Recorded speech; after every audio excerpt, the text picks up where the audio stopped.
Alright, I think we are now live. Great. And I think it's maybe better to go horizontal. You see more horizontal than vertical. Alright, hey guys. So, let's see, and you can sort of read some of the comments there. Alright, let's see, so here we are. We're just leaving Tesla headquarters, and we just dropped a random pin at Stanford or whatever. We can clear that though, and I don't know, we can pick it. I'll just AI end-to-end. Let's see how it does. So let's go.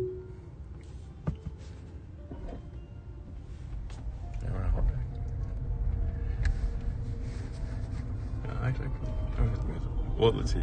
Okay, so here we're kind of, let's see, headed to kind of random spot.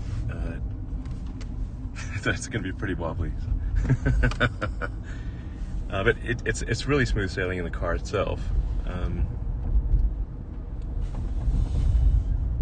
And here we're encountering some construction, and the car is just driving around the construction. So it has never seen this construction before. Well, it is near the headquarters, but this construction is relatively new.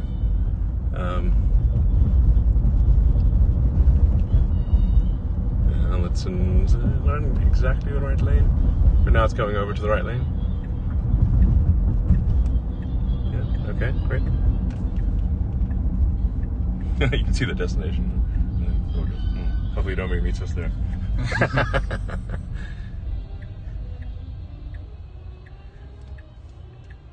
Let's see, is this working? Is this live stream working? Hello? I can check on my phone.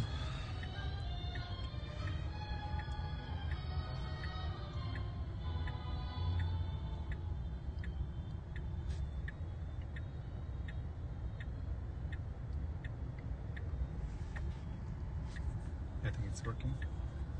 We are at this intersection.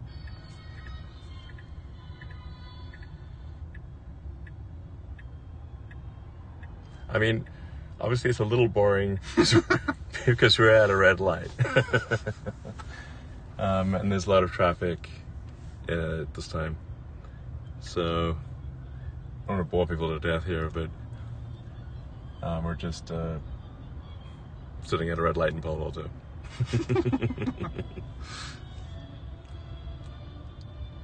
Yeah, I think like the videos like this are maybe more interesting if they're edited and sped up.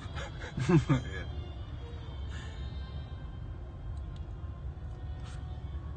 Let's see, I'll try to answer comments if I see comments.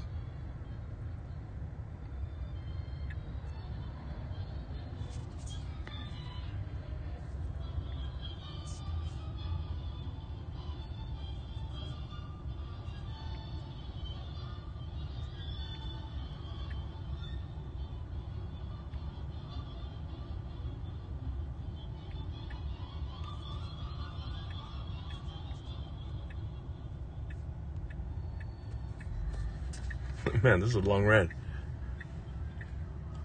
Well, the car is patiently waiting for the car light to change.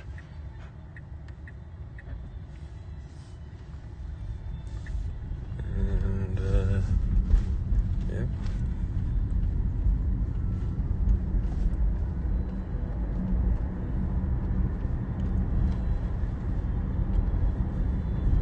Made a good left.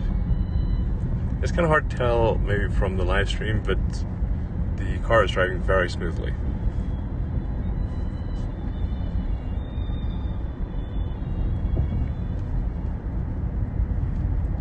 I think I'll will rely on others to take this video, edit out the boring bits, and speed it up.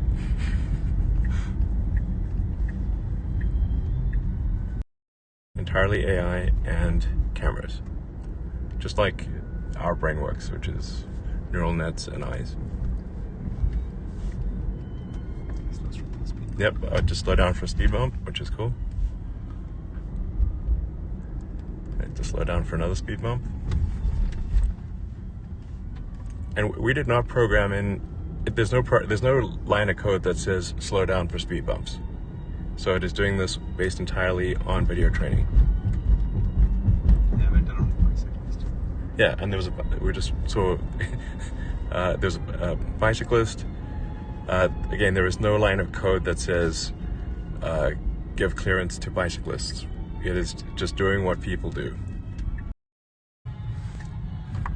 It can read science without ever being taught to read.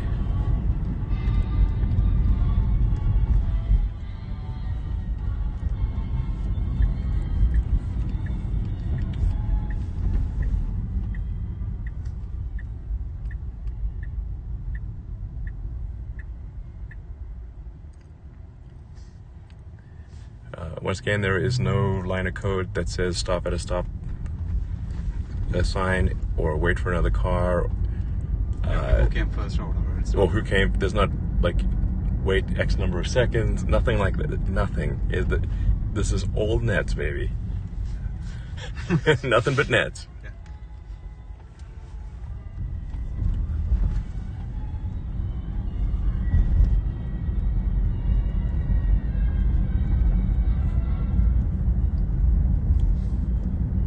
When we get to our destination, we'll change the pin and it's like drop it somewhere else random. Maybe we'll run into Zuckerberg and we can challenge him to a fight. That'd be fun.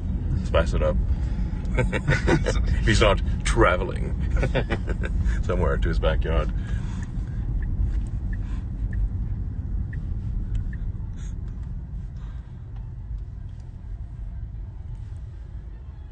So here we are at a roundabout. So roundabouts are obviously pretty complicated. I signaled to those two cars. Yep, it just waited for those two cars to go and then did the turn. Again, I'm being somewhat repetitive about this, but we have never programmed in the concept of a roundabout. We just showed a whole bunch of videos of roundabouts. So a lot. A big fleet helps. Yeah, I mean, you definitely need a lot of training data, a lot of video training data in order to make this work. So you need really billions of dollars of training hardware, and you need to know how to run the neural net training hardware.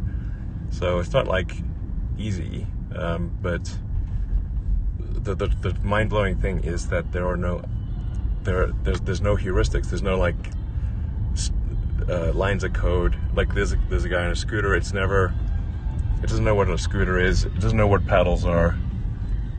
It's literally just been given a lot of video. So, and it's doing all of this on hardware 3 with about 100 watts of inference compute. So it's not like, obviously, it's not some like massive data center. And if we were offline, there would be no difference. This is locally. All the inference that's happening is local. It does not need an internet connection. And obviously that's necessary because if you lost your cellular internet connection, the car needs to drive safely. But we could be somewhere where there is no internet connection, and it's never seen the roads before. It doesn't matter. Yeah, runs at 36 FPS. Oh yeah, we're running at the full frame rate, so it's taking 8 cameras at 36 frames per second.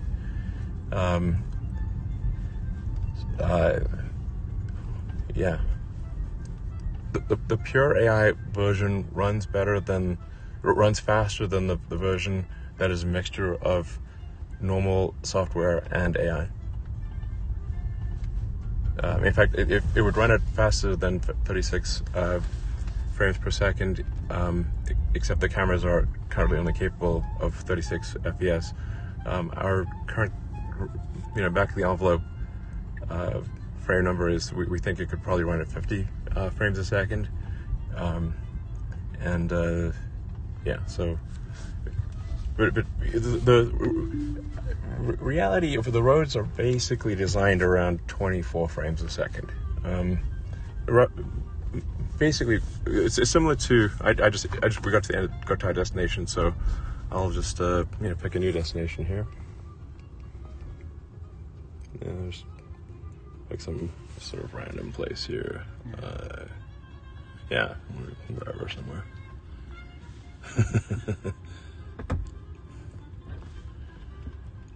I'm like, hello, assassins. If you want to get me, now is your chance. You just need to be in Palo Alto. Like the assassin count is low in Palo Alto.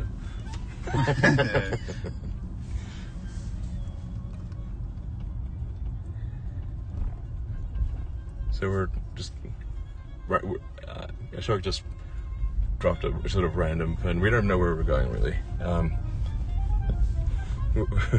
Just somewhere in Palo Alto.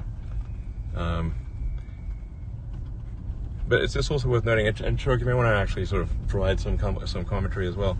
But we've got test drive, FSD 12 test drivers around the world. So we've got people in, I think, like New Zealand and like Thailand and Norway, Japan, everywhere. Because you should generalize. The concept of driving is general. You don't need to like just do it in the US. You could do it everywhere simultaneously. Right.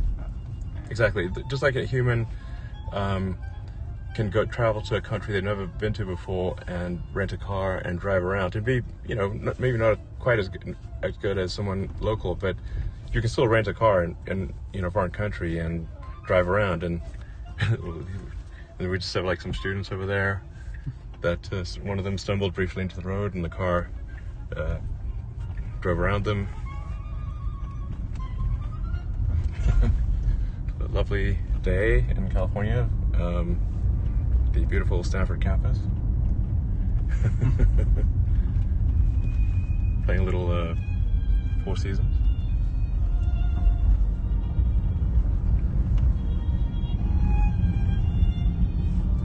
We'll change the. Pretty soon we'll add also like instructions following, so you could like say lane change to the leftmost lane, or pull over here or something like that, and the car should even respect those kinds of commands. Yeah, exactly. So we're here. We're at a roundabout. The car is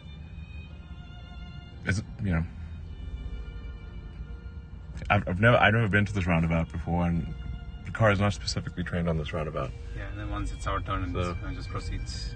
Yeah, exactly. So it waited for the correct amount of time, drove smoothly around the roundabout. Again, I will be somewhat repetitive, but there is no line of code that says this is a roundabout. There is nothing that says wait, X number of seconds, which is what we have in the explicit control stack.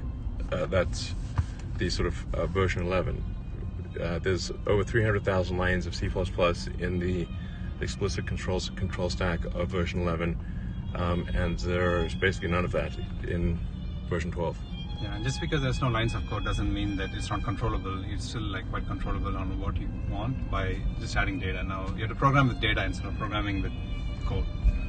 Yeah, data curation. Yeah. And then whenever we find that there's something, say if the car doesn't perform perfectly, we give it more examples of what it should do in that situation, and it updates the weights, and then it works. Yeah, and also we have labelers cleaning and making sure that all the data that goes in is like the good driving data, not like the bad drivers from the world. There are bad drivers. Yeah, absolutely. It's very important. The quality of the data is very important. So large amounts of mediocre data do not improve driving. Yeah, it's quite the opposite actually. Yeah, it makes it worse. So that's why the data curation is actually quite difficult. And I should say there is quite a bit of software around what data, so selecting what data to train the system with. Yeah. So the software that runs in the car is minimal, but the software in the back end to train is like much larger and much more sophisticated. Yeah, exactly. So we do use like normal software for C++ basically for Python for deciding what data to select from the fleet, and then figuring out, well, what is the high quality data versus the pretty good data. Yeah, and once we have a model, we also ship those models in shadow mode to the cars, and then every time it disagrees with what the user did, yeah, exactly, then you can get the data back, and then kind of that is more valuable than just collecting random data. Yeah, exactly. So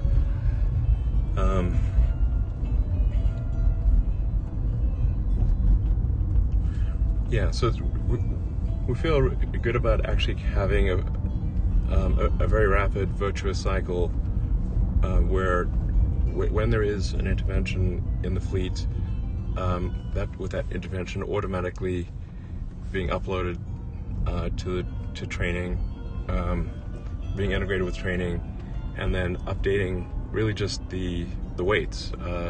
So it's not the binary that's changing, it's the weight. Or not the execution binary, it's just really for the weights. Yeah.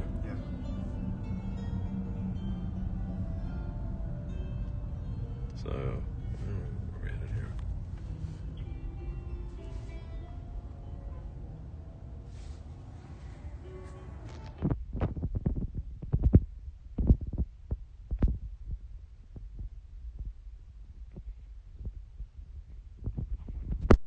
So I have not intervened once, and the drive has been butter smooth.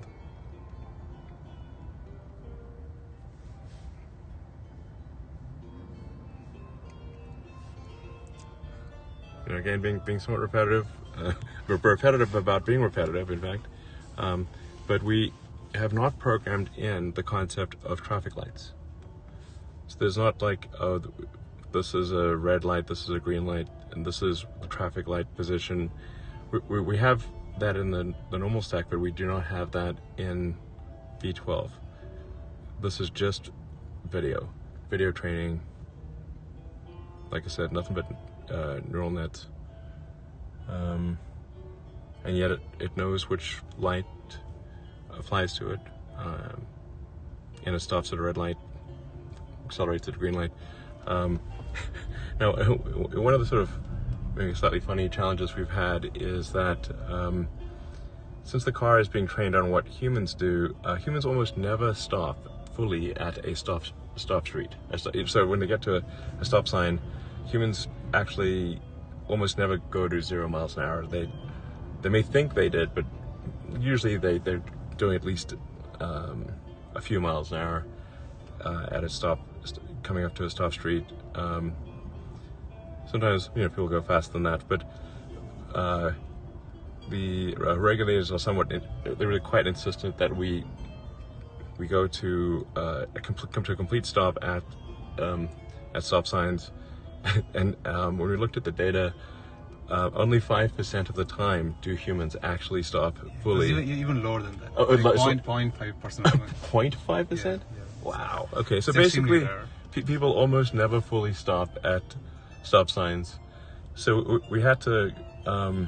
Even if you look at those data, it's like a lot of them come to a stop and they get on their phone or something. It's not just regular people doing the stops. Yeah, and they might semi-stop and then move a little bit and that kind of thing. So we had to poll the fleet for rare examples that less than 1% of the time when people actually come to a full stop, and artificially train the system to stop at stop signs at the insistence of the regulators. So.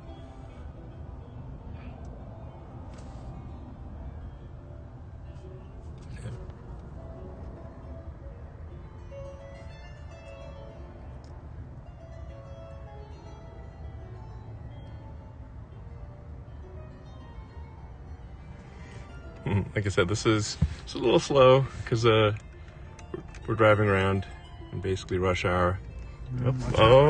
Intervention. Sorry. Okay, so that's our first intervention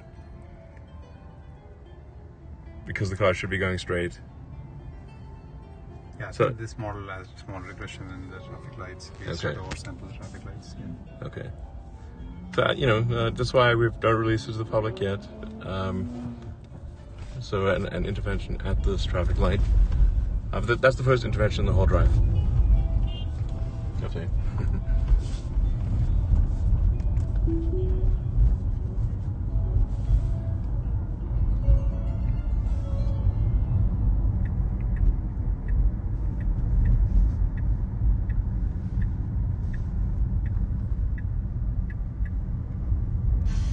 Merge was handled.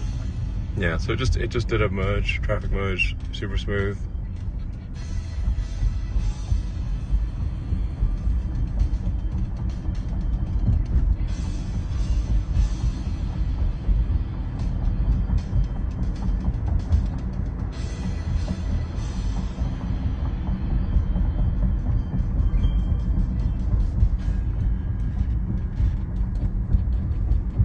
So for that intervention that we just had, the solution is essentially to feed the network a bunch more video of traffic lights. So that was a controlled left controlled left turn, where there was a green light for the left turn, but not a green light to go straight. And so we'll feed it a bunch of video of controlled left turns, and then it'll work.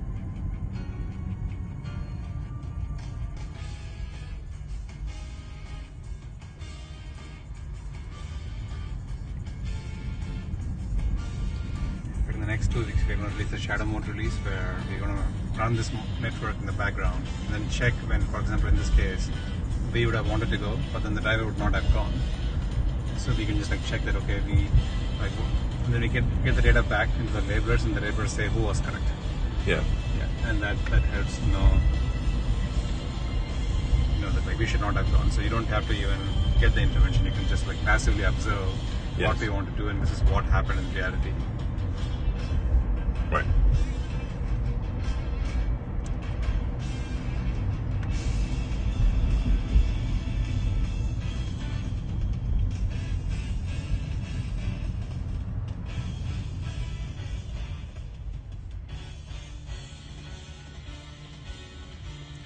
So here we have another controlled left traffic intersection, although it's given both greens, so it's kind of an easy one.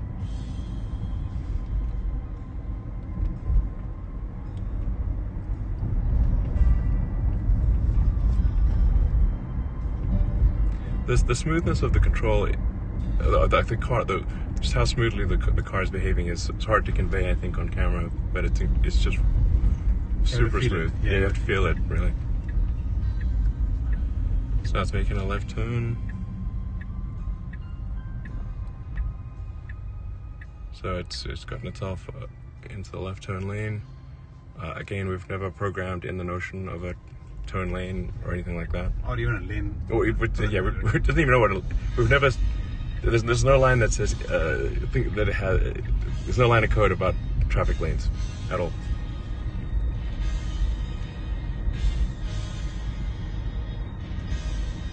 Internal to its mind, it might know all these concepts and how we think about it, lanes and things like those, but we have just not explicitly asked for it. Yeah. Well, just like humans. Yeah. Just,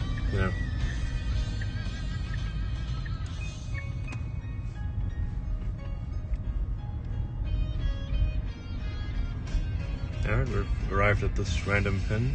It might try to pull over. Let's see if it does. Sometimes it does pull over. Yeah, so it kind of so this is pretty cool. So the car just pulled over to the side of the road, and the passenger should get off. And parked. So it knows at the end of its destination, based on the video that's received, that at the end of the destination, you pull over to the side and park. Yeah, and it also gets the exact pin location in addition to the navigation route. So the pin is close. It's a good spot here. It puts over here, but in big parking lots where there might not be any map, it should just go as close to the pin as possible. Right. Exactly. Yeah, even without any route or anything like that. Yeah, and in fact, in sort of robotaxi world, it would actually just, probably perhaps know what you look like and just literally look for you. Yeah.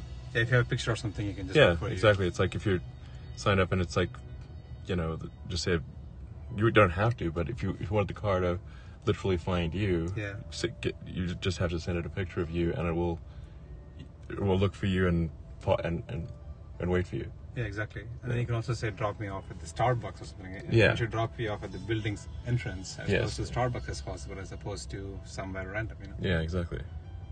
So, well, I guess, let's see, I don't know, probably head back to HQ. Or at Tesla entering HQ. Do you want to do the fight, or? Wait, where does he live? It's Somewhere somewhere around Google here. Yeah, Should we just Google it? Yeah, you could Google it. I mean, we can knock on the door and whatever Google says. Please say hi, I guess. Yeah, we'll say hi. We'll be friendly.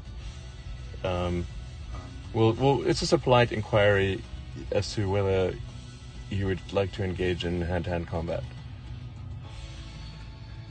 Yeah, if it's old school way. Just if not inconvenient, perhaps you would like to fight.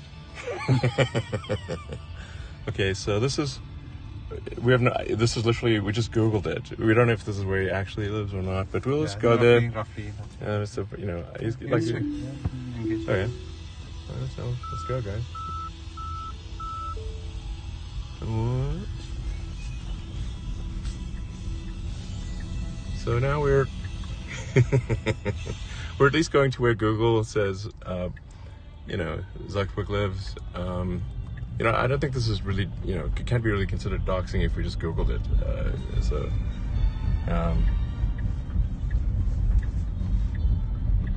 we'll see if it's the drive correctly to where Google thinks you live.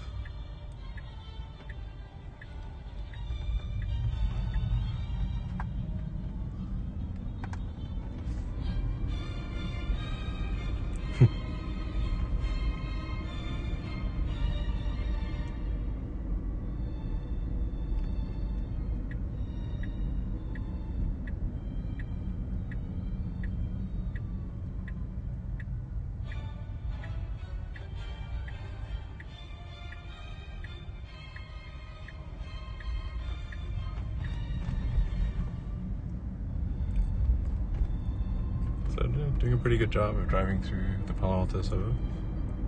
Sure, lovely.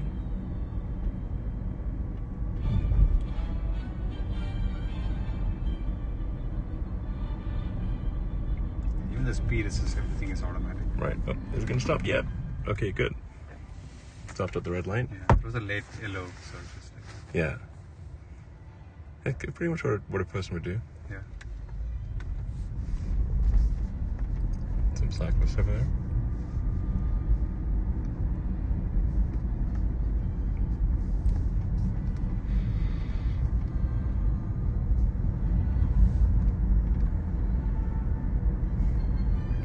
And Palo Alto really is a lovely town.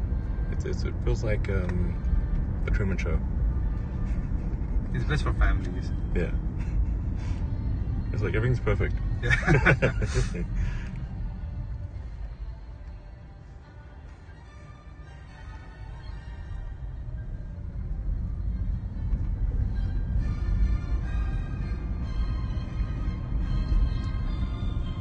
I'll turn it to so I can see the comments. Yeah, there's no lane drifting. It's super smooth in the lane.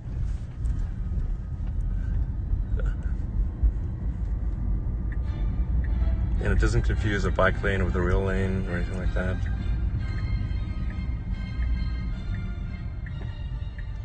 Yeah, the ride is super comfortable. As I see messages popping up, I'll try to answer them. That was a lot of messages, actually. Wait, which way is it? It's like 600. So now it's gone into the...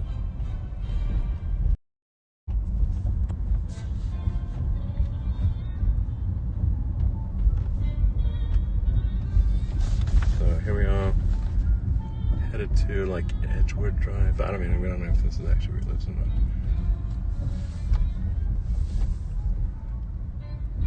Probably not, because it's like I would expect there to be like a lot of security and stuff.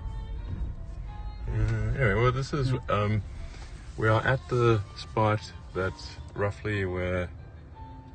But I don't think this doesn't seem probably where it is because probably be security and stuff. Yeah. Anyway, but you know, it's sort of still nice driving around Palo Alto. Can I head back to the office? Yeah, sure. Good.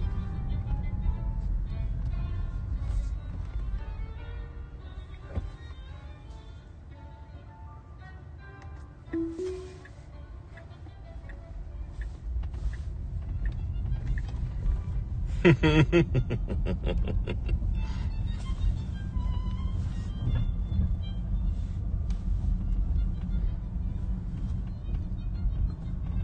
mean, Zuckerberg did say, like, name the date in bold letters or whatever on, you know, whatever platform he's on. And so I'm like, hey, how about right now? So just, you know, does now work? Alright, well, we couldn't find him, so we are heading back to Tesla headquarters. Our ship is waiting for the pedestrians or something. It's like, perhaps overly cautious about the pedestrians. Nice couple passing by. We won't film them because they might be a little weird. They won't be approving it. They just walked past. So, yep, of course. The car is very, very polite with pedestrians. So it's stopped to wait for the couple to pass by, and now it's continuing to drive.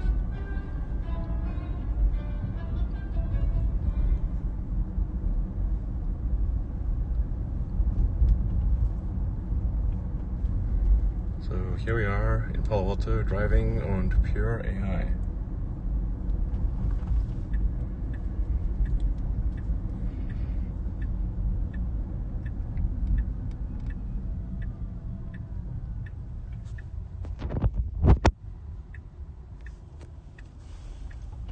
Let's see, we're headed back to Tesla Global Engineering Headquarters in Palo Alto.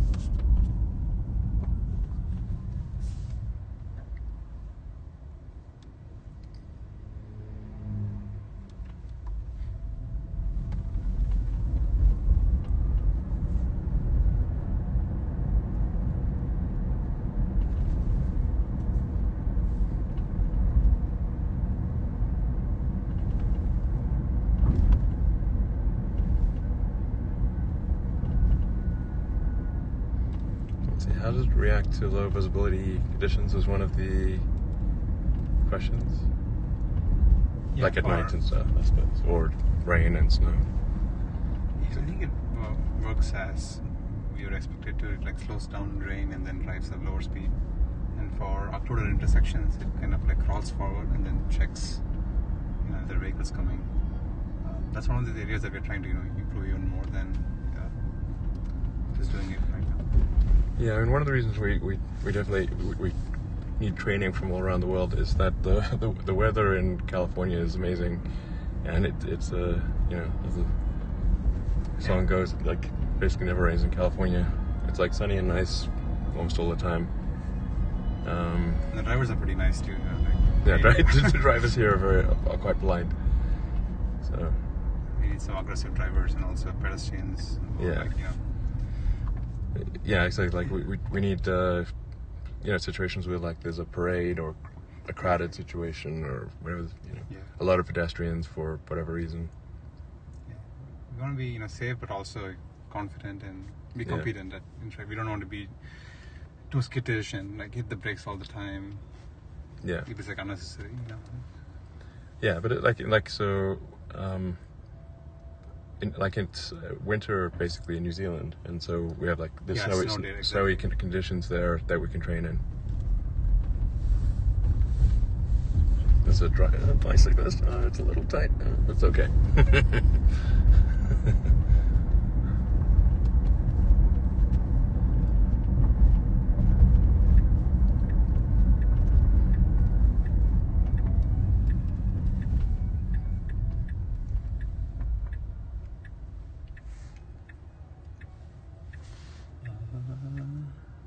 Waiting for pedestrians. Yeah, it is very conservative with bicyclists and pedestrians, generally. So. They had to turn away almost to for us to continue. Yeah.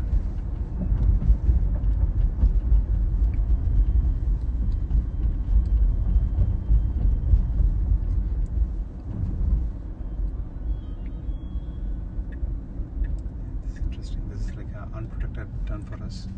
Like Yeah. Okay. So cars. this is a tricky one. So this is turning left onto Middlefield in Palo Alto with where visibility is not great.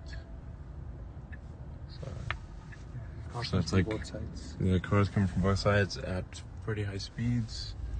Good But opportunity. did it? Yeah, no problem. Great. So unprotected left onto a high-speed road, fairly high-speed road. No problem.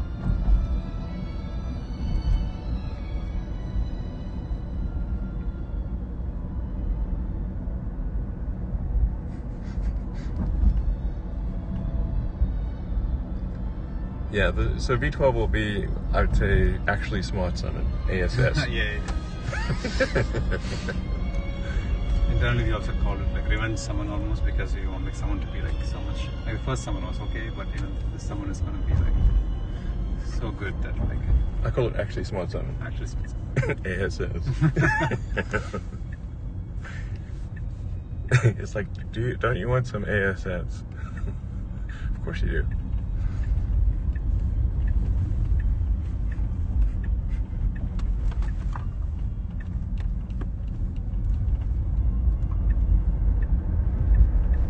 speed up is quite nice too. Yeah, exactly. Like the very, very intuitive, smooth speed up and acceleration in turns.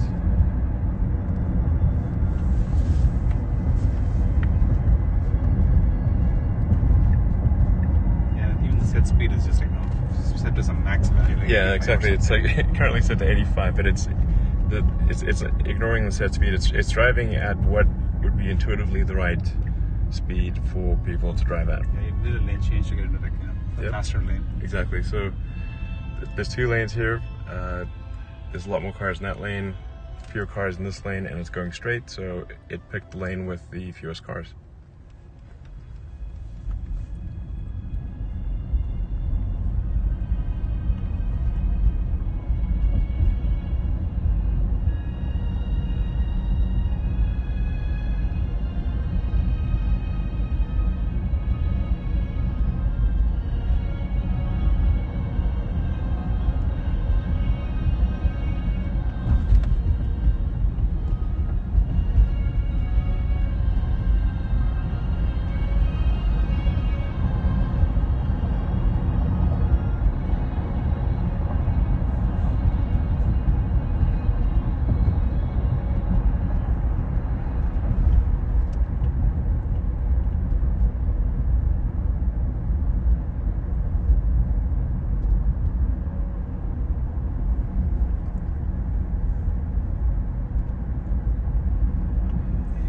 Following it typically, the distance and the velocity and everything, acceleration, there's nothing here, and it's able to follow the vehicles. Yep, exactly. There's no explicit distance that's programmed in for how close you should be behind a car. It's again just video training. Yeah, it's intuitive, just intuitively. These speeds, and this is kind of the right following speed. Like what would humans generally do? And it picks like a reasonable follow distance and does that. Yeah, the nice thing is, for bad weather conditions, for example, it will like automatically increase the speed. Yep. And if or decrease the speed of that. Increase the distance. Distance. Yeah.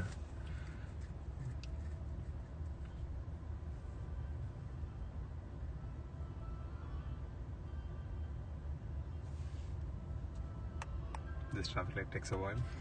Oh, yeah, this is the El Camino and Page Mill. A classic Silicon Valley intersection. I've seen this intersection for 30 years, basically. I guess our headquarters is the HP. It used to be the HP headquarters, Yeah, exactly. The Tesla Global Engineering Headquarters in Palo Alto are the former Hewlett-Packard headquarters. Yeah, so literally Silicon Valley started here. Yeah, exactly. it's an honor to be for our global engineering headquarters to be the, kind of where the birthplace of Silicon Valley was. So, as you can see, lovely place.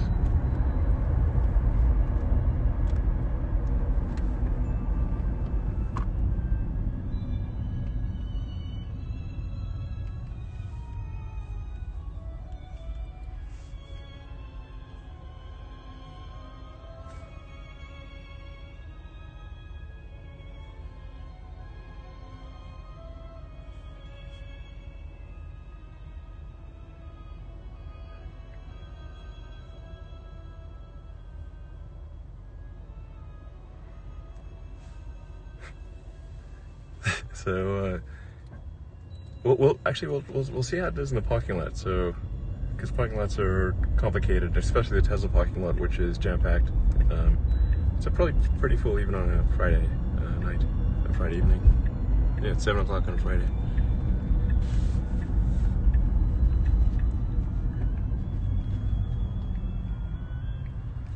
Yeah, this is a fairly tricky light. So you got two.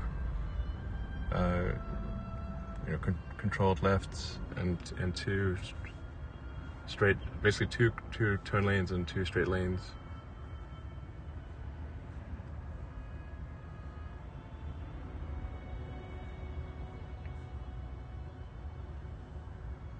And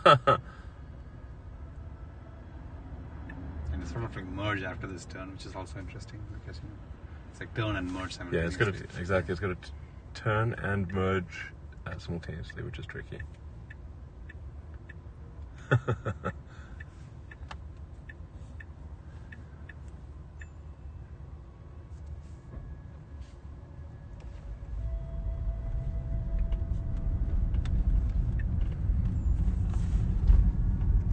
Yeah, cool. Nice. Real smooth merge.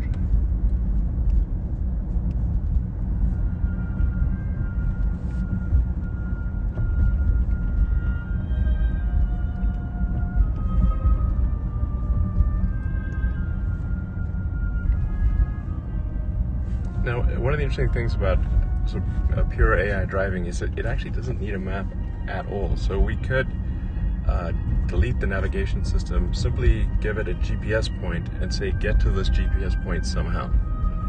We're not going to tell you how. You could say, like, you see that building in the distance? Go there. And it would do that even with no, it might make some, get to go down a road that's a dead end and then have to reverse out, but it would basically be able to do what a human can do, where if you said please go to point at something and go there. So now it's going into the parking lot. There is no explicit map of the parking lot, so now it is just trying to get to a GPS point.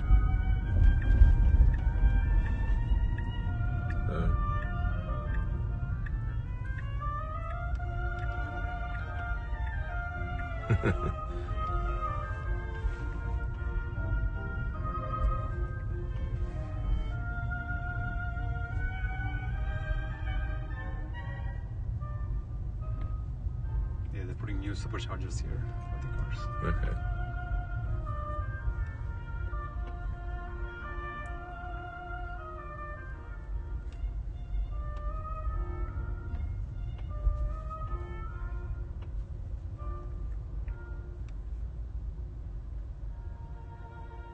Here. Yeah, that's how it got to the point, and that's it. All right, so that was the FSD 12 beta drive. Super smooth. One intervention, which we'll fix with a bit more training data, and otherwise, really, I would say, like, if this was a Uber driver, pretty much apart from that one intervention, 5 stars. Yep. So, all right, thanks everyone for tuning in.